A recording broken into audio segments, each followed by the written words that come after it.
Eigenlijk zou ik in het Maleis moeten schrijven. Omdat de man van Indonesië is. Hè? Dat zou ook heel dichtbij, maar dat versteekt niemand natuurlijk hier.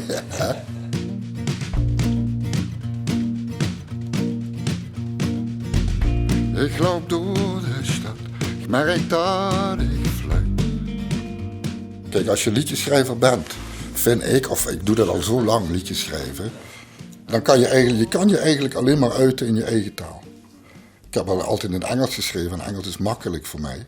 Maar Limburgs blijkt eigenlijk nog makkelijker te zijn om in te schrijven. Het is het restaurant aan de overkant. Nou, dat zit hem in het feit dat ik toch wel een Limburger ben. Mijn ouders niet. Mijn moeder is Indisch en mijn vader is Brabander. Mijn vader is een zeeman. In de marine. Dus die zat altijd op zee. Dus ik ben eigenlijk opgevoed door mijn oma, mijn moeder en Indische tantes. Alleen maar tussen Indische mensen zat ik altijd. Dus ik ben eigenlijk een Indo.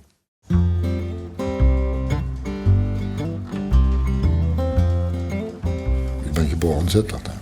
Geboren en getogen. Dus ik ben wel een Zitter. Nu zit ik toch echt wel in het Limburgs. Want nu heb ik mijn eerste plaat. Eerste liedje heb ik trouwens.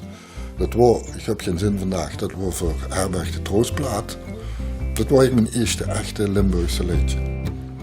Gymschoen, spijkerbox, leren tasken op de schoot, mooie lip, gladde huid. Probeer het wel in het zittisch te doen.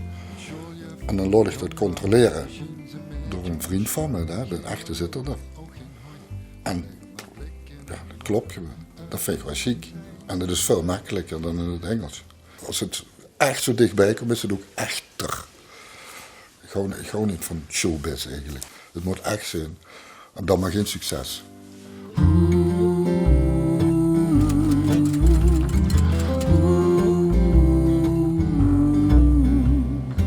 Nou, Limburgs is wel een taal die is al muzikaal, vind ik. Het gaat niet eens zozeer om woorden, maar het gaat om klanken. Muziek, vind ik. En dus in Limburg zet gewoon zo'n klanken dan het Hollands. Terwijl er heel veel mooie liedjes zijn nog in het Nederlands. Pas op, dat hoor je mij niet zeggen. Maar als ik het zelf moet doen, dan zing ik liever in het Limburgs. Vind ik toch pakkender of zo. Sneeuwwitte sprei. Nou, mijn moeder vindt het chic. Dat ik Limburgs... ja, dat vindt ze ontzettend mooi. Dus, en die verstaat het ook al, mijn moeder. Die spreekt ook wel Limburgs. En dan lach je helemaal kapot natuurlijk. Als die Limburgs geen kan, dan klinkt dat zo. Het gaas van de weg.